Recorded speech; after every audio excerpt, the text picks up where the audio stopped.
Hello and welcome to the City of London. We're here at Hiscox Insurance, right in the heart of the city as part of the Insure Our Survival campaign. What we have going on here is an occupation from the Christian climate activists. So they've come in to the heart of the insurance agency as part of this week-long campaign that is looking at the fact that the weak point in the fossil fuel industry is that all of their activities need to be insured.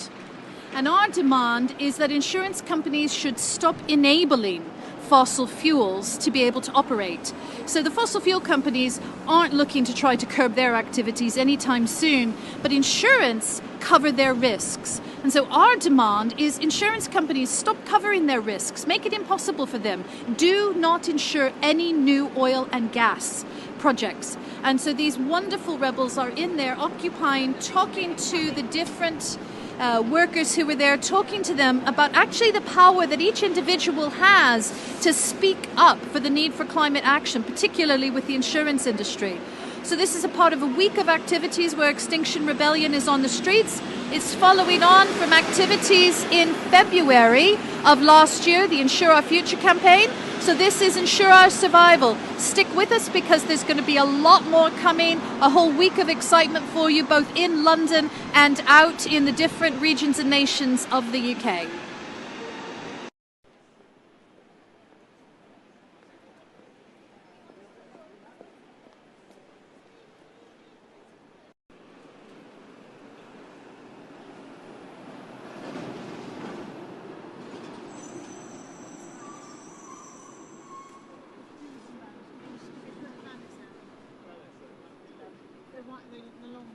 Hi, who are you and what are you doing here? My name is Melanie and I'm part of Christian Climate Action, which is part of the Extinction Rebellion Faith Bridge. And we're here with a group of other faiths. We've got some Buddhists and someone of Jewish and other faiths. We're here to protest Hiscox, who haven't ruled out insuring the East Africa crude oil pipeline. And we think that it's a matter of justice that companies do not insure fossil fuel projects that contribute to global warming and to the climate change that is desperately affecting people in places like East Africa. So what is the East Africa ECOP? What is that? ECOP. The East Africa crude oil pipeline is taking oil, which is a particular type of oil that needs a heated pipeline, across from East Africa to the coast. There's going to be a big port built in, I think, Tanzania. And what it's doing is displacing local communities along its way. So not only is there an impact on people because of the issues about leaking oil and the prospective pollution, but they're actually taking their land and driving them off it. Now, they promised compensation, but there are two problems with that. One is they're not paying it, and secondly, it actually just drives people to the cities. These are people who have farmed this land for more than generations. It's their way of life, their cultural way of life, and they're just being compulsorily repossessed for this project, which will not benefit them at all. So it really is one of the deepest injustices. Not only are they caught by the global warming, which is causing droughts and flooding where they live, but they're also just losing their way of life. And we think, both from a faith perspective, but from any moral perspective in this world, that is wrong. So you're targeting insurance companies because they're insuring the companies who are part of the ECOP setup. They are still, as far as we know, considering insuring them, and they haven't ruled it out, and that, I think, is a big problem, because if they ruled it out, firstly, it would mean that there would be a lack of finance security for these operations, but also they'd be sending a clear message to other insurers that this is not the right thing to do. But the big thing we know is that fossil fuel projects can't go ahead without insurance. And so if they decline to insure it, that would leave others to carry the risk. They'd be less likely to, and these projects just wouldn't go ahead. Okay, thank you for your time. So, yeah. So what brings you out here on a cold October day in London?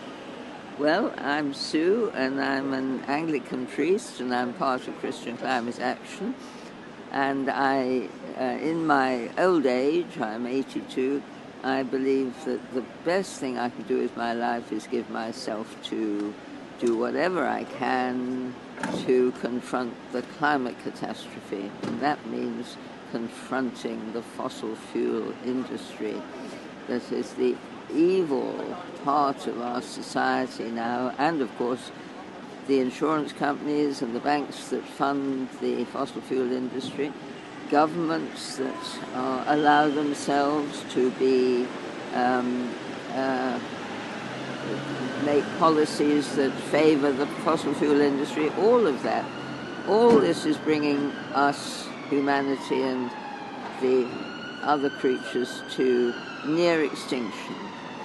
And so, for the sake of future generations and the sake of the global south now, and many other parts of the world, like rich America, that are suffering from the climate crisis now, I must do all that I can to sound the alarm, to get people to wake up. And whatever I have to do, I must do it. Thank you.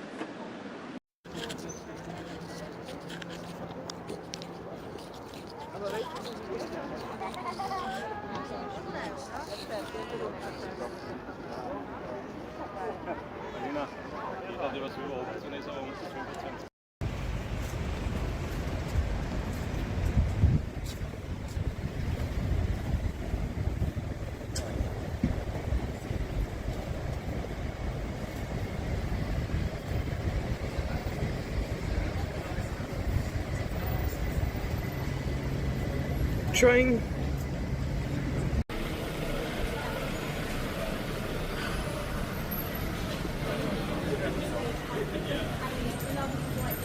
And he just like puts his head around the corner and just sees this gorgeous face.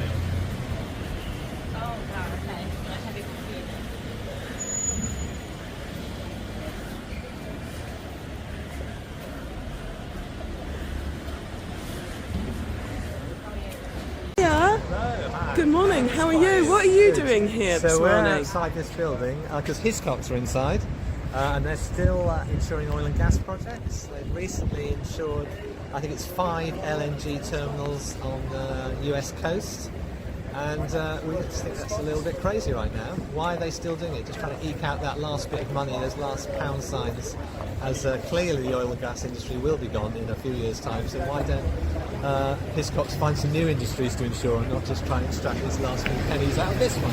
That's my view anyway. Excellent, thank you very much for what you're doing. Cheers.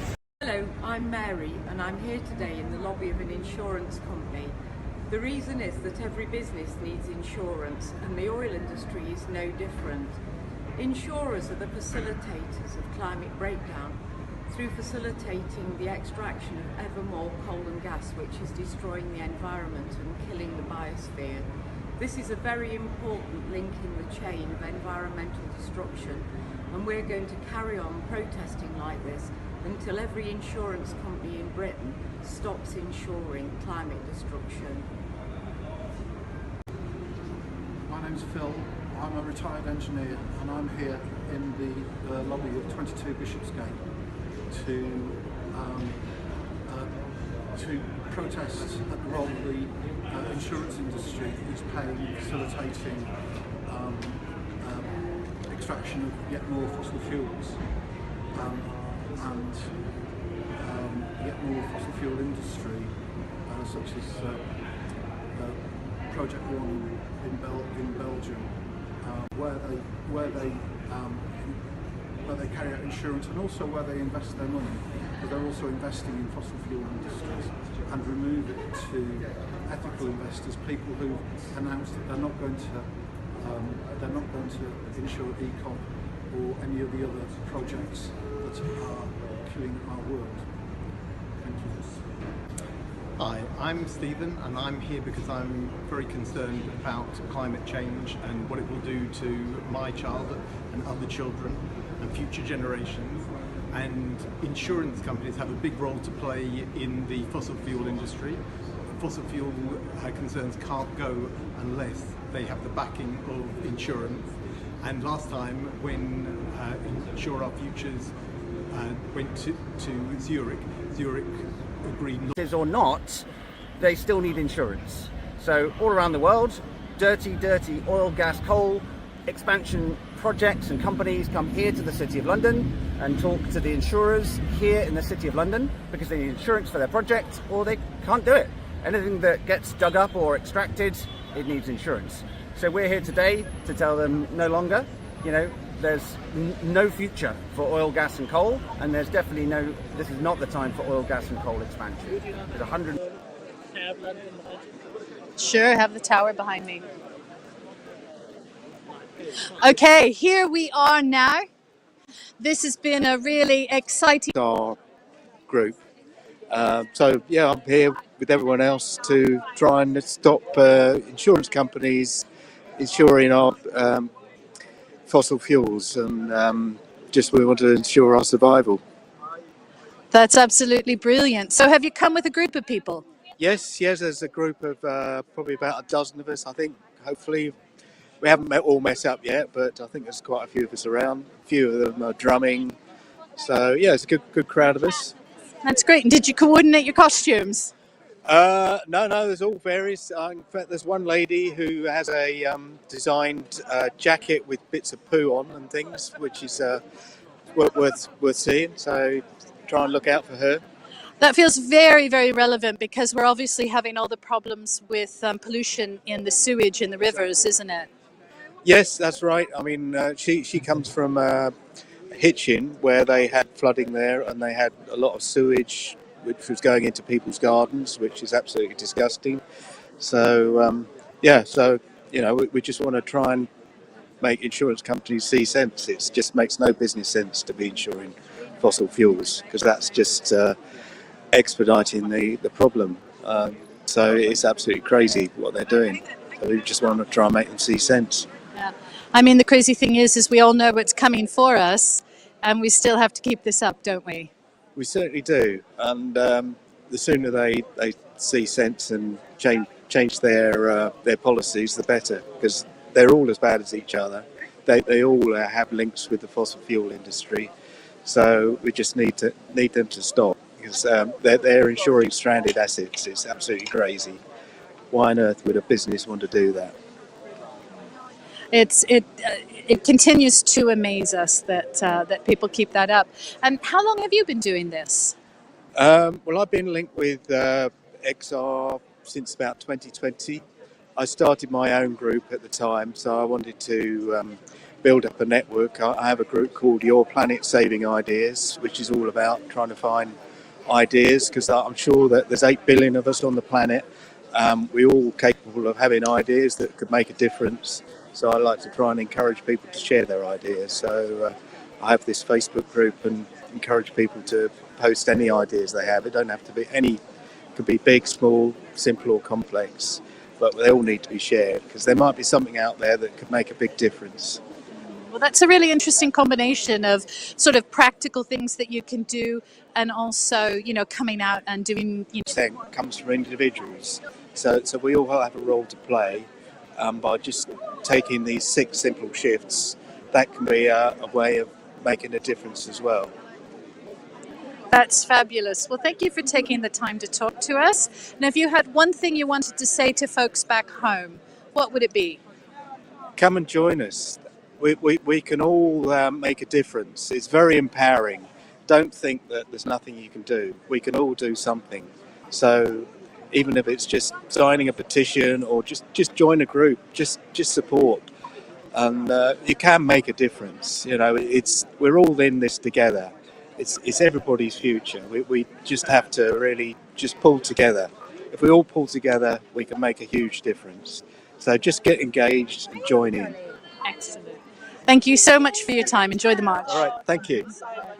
Okay, so that's the beginning of people. I see a few more folks are joining us now, and I've got some more.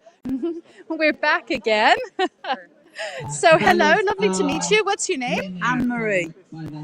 Hello, Anne Marie. So, what brings you out today? Oh, the fact that the fossil fuel companies are being paid out by the insurance companies when people who've had floods and fires can't get insurance, you know. And if it weren't for the insurance companies, they couldn't have new mines and new gas and pipelines and things like that. So they're helping to destroy our planet and they're profiting from it. Yeah, that's a really interesting contradiction.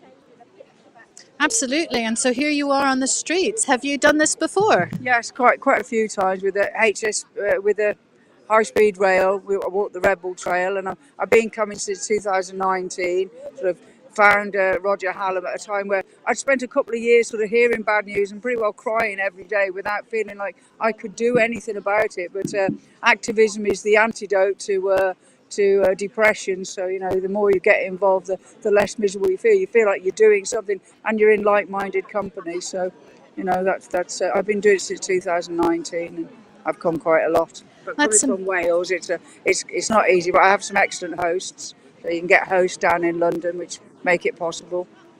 That's great. I mean, I think sometimes it feels like people think that protest is all gloom and doom, but for you, it's been a hopeful act then. Yes.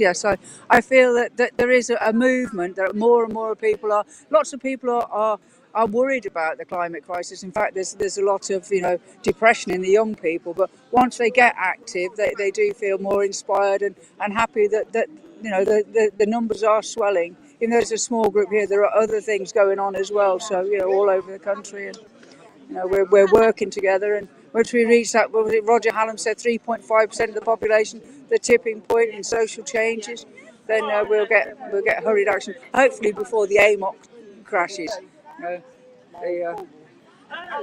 That's brilliant. And you've got a bit of a costume on today, so we have a look with the camera at your costume here.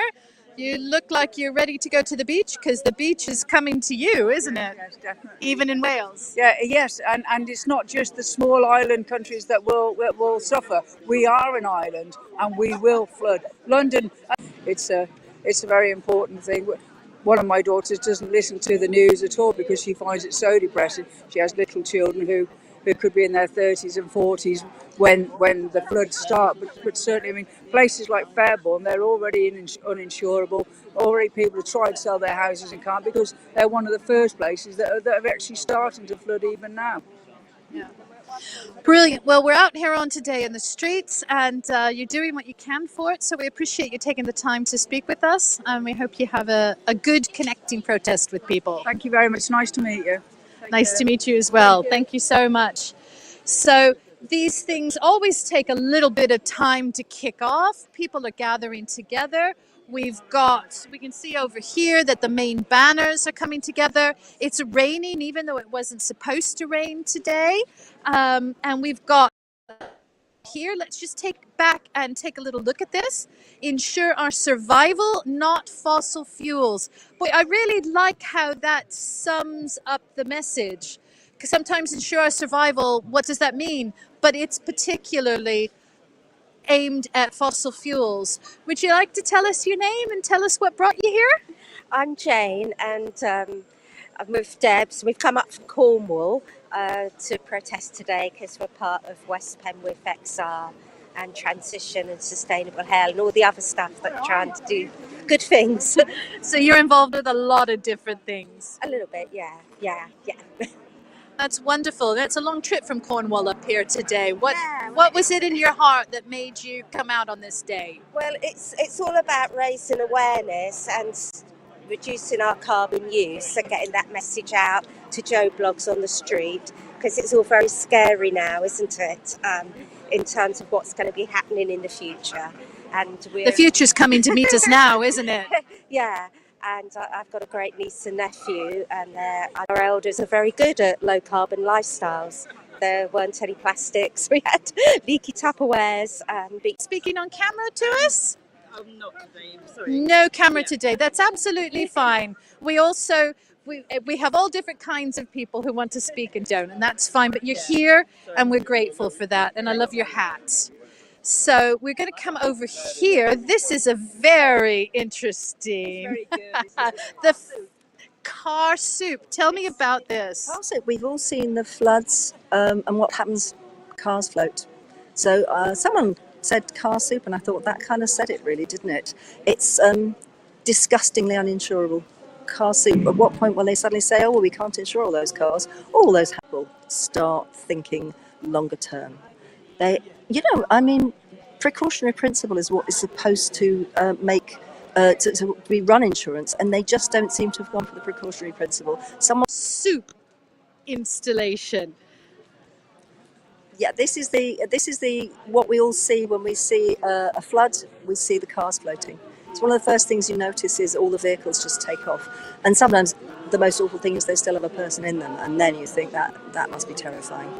And that's the power of water, that it literally can just wash big cars away. It washes everything away.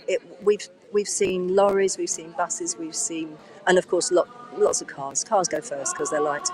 But it just feels like we need to pay more attention to how we live and give the message to the big the big powerful companies, the insurance companies, who need to talk to government and say we need to change, we need to stop drilling, they need to stop insurance,